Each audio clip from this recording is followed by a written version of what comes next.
नमस्कार मित्रों, हम हैं शिवदत्त मिश्रा। आप देख रहे हैं न्यू इंडिया दर्शन। आज हम आपसे मटर पनीर और राइस इसके बारे में वार्तालाप कर रहे हैं। देखो, इस समय मटर पनीर ज़्यादातर लोगों की पसंद है। सबसे फेवरेट डिश मटर पनीर होता है। शादी हो, ब्याह हो, कोई फंक्शन हो या घर में जो बच्चे हैं, बड़े हैं, बूढ़े हैं, सबको मटर पनीर पसंद होता है। मटर पनीर के साथ में रोटी, पूड़ी, चावल सभी कुछ खाया जाता है। लेकिन ज़्यादातर जो बच्चे होते हैं उनको चावल और मटर पनीर ज़्यादा पसंद आता है। बाहर लोग जाते हैं तो चावल और मटर पनीर का यूज करते हैं।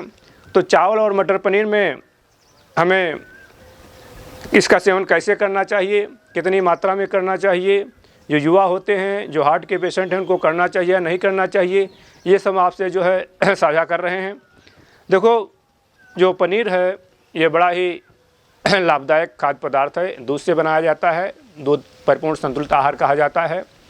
उससे पनीर जब बनाया जाता है तो पनीर भी परिपूर्ण संतुलित आहार हुआ। पनीर बनाने का देखो स्टाइल ये होता है। ये देखो पनीर है, इसमें मटर पनीर है। पनीर में फैट्स, प्रोटीन, मिनरल्स और अनेकों प्रकार के विटामिन ए है, विटामिन B12 है, फास्फोरस है, कैल्शियम है, पोटेशियम है। ये मिनरल्स पाए जाते हैं जो शरीर के लिए बहुत आवश्यक होते हैं। मटर होता है, उसमें भी प्रोटीन पाया जाता है।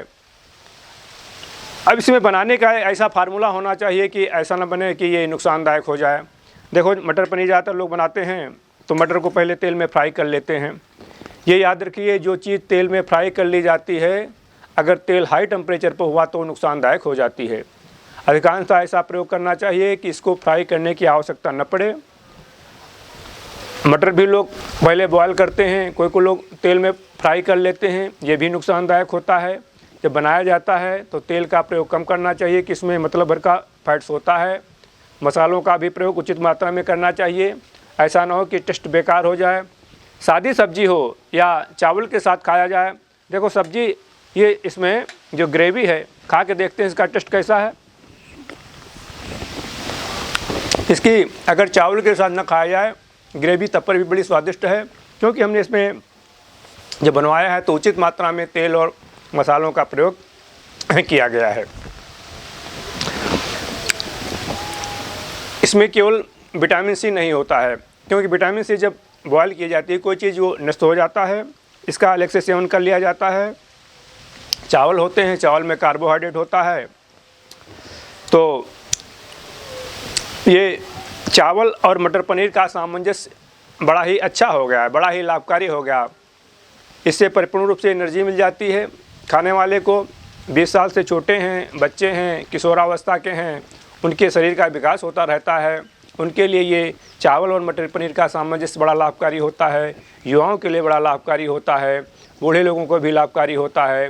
केवल जो हार्ट के पेशेंट हैं उनमें ये थोड़ा कम प्रयोग इसका कम करना चाहिए, क्योंकि कोलेस्ट्रॉल वगैरह जो दूध की फैट से बढ़ते हैं। जो शुगर के पेशेंट हैं उनको बताया जाता है कि चावल का प्रयोग कम करें। लेकिन जब ये इसके साथ में सलाद वगैरह अधिक होएगी तो चावल नहीं, वो रोटी के साथ में खा सकते हैं। बस चावल और रोटी में अंतर इतना होता है कि चावल में फाइबर नहीं होता है, गेहूं में फाइबर होता है। अन्य जो बाजरा वगैरह हैं, ज्वार वगैरह हैं, उन सब में फाइबर की मात्रा अधिक होती है। फाइबर भी बहुत आवश्यक चीज़ है। डाइजेशन में फाइबर का विशेष महत्व होता है। तो इसमें मटर पनीर में भी फाइबर नहीं है, चावल में भी फाइबर नहीं है। इसलिए हमारे पास देखो ये रखा हुआ है, सब सलाद रखा हुआ है। ये खीरा है, प्याज है, हरा मिर्च है, साथ में दही है और ये गुड़ है। तो जो फाइबर की कमी है ये सलाद से परिपूर्ण हो मिल जाती है। इसकी कमी ये पूरी कर देता है। और दही जो होता है ये डाइजेशन वगैरह में हेल्प करता है। तो जिनका लो डाइजेशन है उनके लिए बहुत फ़ायदेमंद है ये जो सामंजस्य साथ में गुड़ दिया हुआ है। जिनका डाइजेशन वीक होता है, गैस वगैरह बनता है, पनीर वगैरह जब सेवन करते हैं तो उनको पेट फूलने लगता है, गैस बनने लगती है, तो उनके लिए जो ये सामंजस्य है, हमारा जो सामने थाली रखी हुई है, ये ऐसी थाली है जिनका अगर डाइजेशन वीक है वे प्रयोग करते हैं तो उनका डाइजेशन मजबूत हो जाएगा। अब जो सब्ज़ी बनाई जाती है, जब तेलों को कोई मसाला प्याज तेल में तले जाते हैं, तेल को कम मात्रा में ही पकाना चाहिए। मतलब कम मात्रा में नहीं, कम टेम्परेचर पर ही पकाना चाहिए। जब ज़्यादा टेम्परेचर पर कोई चीज़ पक जाती है तो वो नुकसानदायक हो जाती है। देखो, तेल जब गर्म किया जाता है, तेल का कलर येलो होता है, अगर वाइट हो जाता है फिर वो समझो नुकसानदायक होने लगा। जितना ही वाइट होता जाता है, गर्म होता जाता है, फिर उतना ही तेल या घी दोनों नुकसानदायक हो जाते हैं। तो तेल जब बनाए जाते हैं, सब्ज़ी कोई भी बनाई जाए तो लो हाई टेम्परेचर पर नहीं पकाना चाहिए। हाई टेम्परेचर पर कोई चीज़ जब पका दी जाती है तो नुकसानदायक हो जाती है। इसलिए बनाने का फार्मूला ये है कि सब्जियां कोई भी हों, उनको लो टेम्परेचर पे ही पकाना चाहिए, धीरे धीरे पकाना चाहिए। ज़्यादा जल्दी में ऐसा नहीं कि जो है बड़ी हाई टेम्परेचर कर दिया, फटाक से उसमें तेल डाल दिया, मसाला डाल दिया, पक गए, सब्ज़ी डाल दिया, जल्दी से उसको पका के हटा लिया, वो सब्ज़ी नुकसानदायक हो जाती है। ये सब्ज़ी जो है बड़े ही लो टेम्परेचर पर पकाई गई है। पनीर डायरेक्ट हैं, तले गए नहीं हैं, तेल में तले नहीं हैं, यानी कोई भी इसमें नुकसानदायक तत्व नहीं है। अब इसको हम खा करके देखते हैं इसका टेस्ट कैसा है।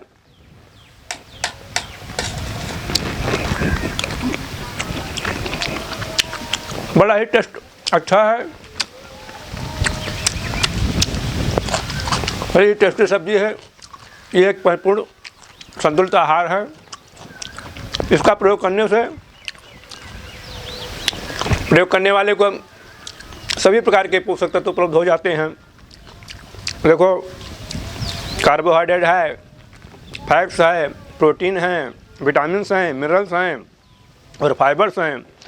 खाना खाने का तरीका ये होता है, कुछ लोग बताते हैं कि खाना खाने टाइम पानी नहीं पीना चाहिए। उनके विचार एकदम गलत होते हैं। खाना खाने के समय थोड़ा थोड़ा पानी पीते रहना चाहिए। देखो, हमारे साथ में पानी रखा हुआ है।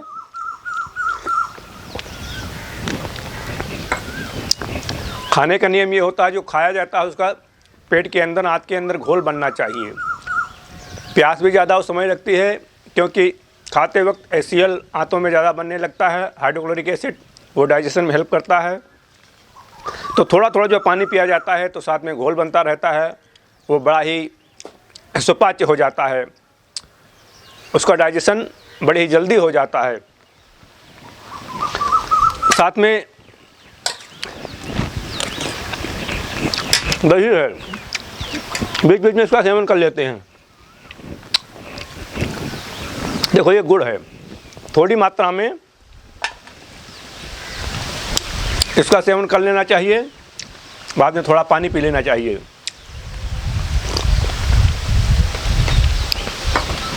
जिससे जो खाया गया है वो बहुत सुपाच्य हो गया है, यानी उसका डाइजेशन बहुत जल्दी हो जाएगा।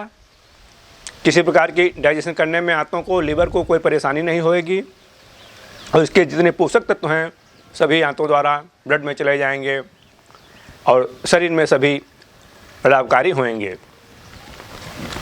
तो ये हमारी वीडियो, जिनको लजीज खाने का शौक़ है, अच्छा खाना चाहते हैं और ये भी चाहते हैं कि हमारा शरीर मजबूत हो, वो हमारी वीडियो को देखें। और हमारे वहाँ ऐसा खाना प्रयोग किया जाता है किसी प्रकार की बीमारी नहीं आती है। सभी प्रकार के पोषक तत्व से भरपूर खाना होता है, किसी भी प्रकार की इसमें जो है खाने में कोई कमी नहीं होती है।